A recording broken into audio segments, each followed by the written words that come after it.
Hi, my name is Heidi. I live in Columbia Station, Ohio. I work at Big Creek Pet Hospital as a receptionist. We sometimes get a lot of questions that throw us back in our seat, like, oh my God, I don't know how to answer that. So, my question to you is what are some strategies to combat those questions that just stick us in a rut and don't know what to say right there and then? Hey Heidi, thank you for asking the question. It's a great question and it's relevant regardless if you're a receptionist, a vet slash tech, a doctor, a kennel hand, or a public speaker. You're always at risk of getting questions you don't know the answer to. And that creates a little bit of panic in us, doesn't it? Because we're supposed to be the professionals, we're supposed to know. So, what will the client think of us if we don't have that answer right there and then? And that undermines our sense of confidence in ourselves, right? So, for me, there are three strategies you can deploy here that are going to help you immensely. Okay, the first strategy is, and that's the one that you all should have, is just great training, because there's going to be the rote, run of the mill, common questions that you get asked that everybody in any position should know. So for you, it's going to be what time are drop-offs in the morning, what are the pre-anesthetic and post-anesthetic sort of steps and measures we should be taking, what are the flea treatment protocols, when is such and such a doctor rostered on to be able to see their patients or see their customers, those kinds of things. So that's a training thing.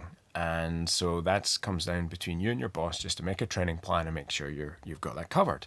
Now, there's the next category of questions, which are the ones that you get asked that are not so frequent.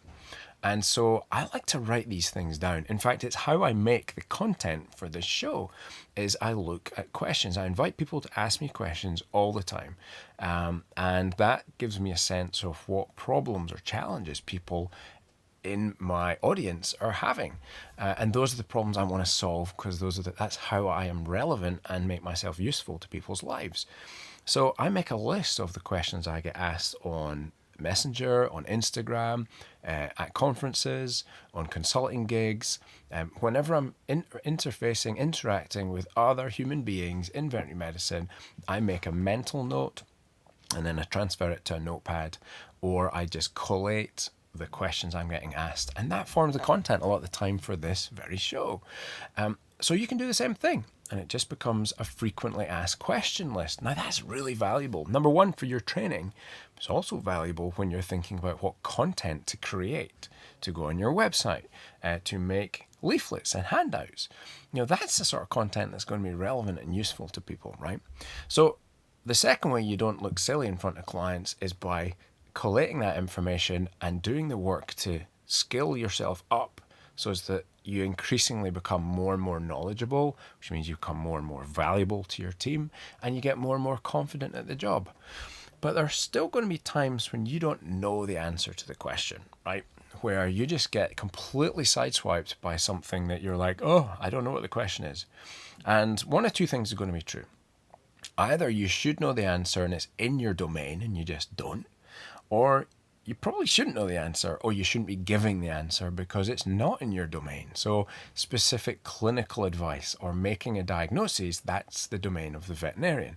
So it's recognizing which domain the question falls into and then having a pathway that you can take things down that makes you look confident, and it retains that client's level of trust in you. Now, the wrong thing, I'll start with that. The wrong thing is to BS somebody. If you give them a BS answer, and they go away believing it, because they probably will believe it, and then it doesn't work out, you have a problem.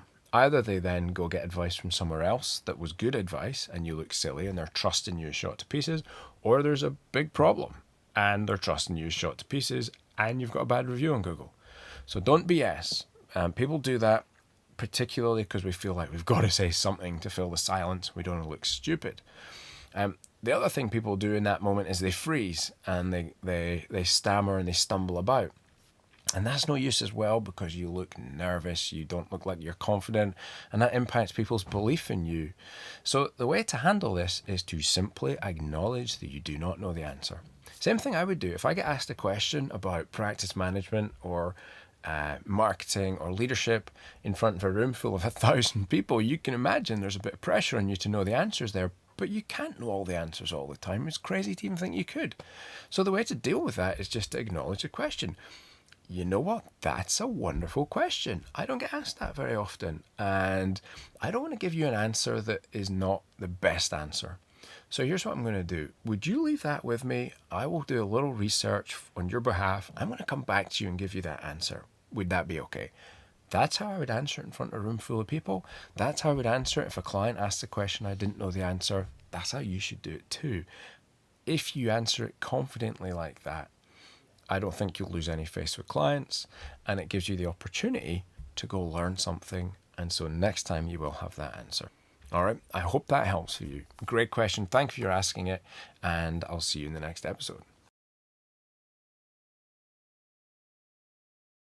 Now, if you would like your question answered, then the way to go about doing that is to record your own little video clip that you don't mind us using, because we will make you famous as well. But send in your video question, or you can send in on Instagram or Twitter or email it or DM it, whatever.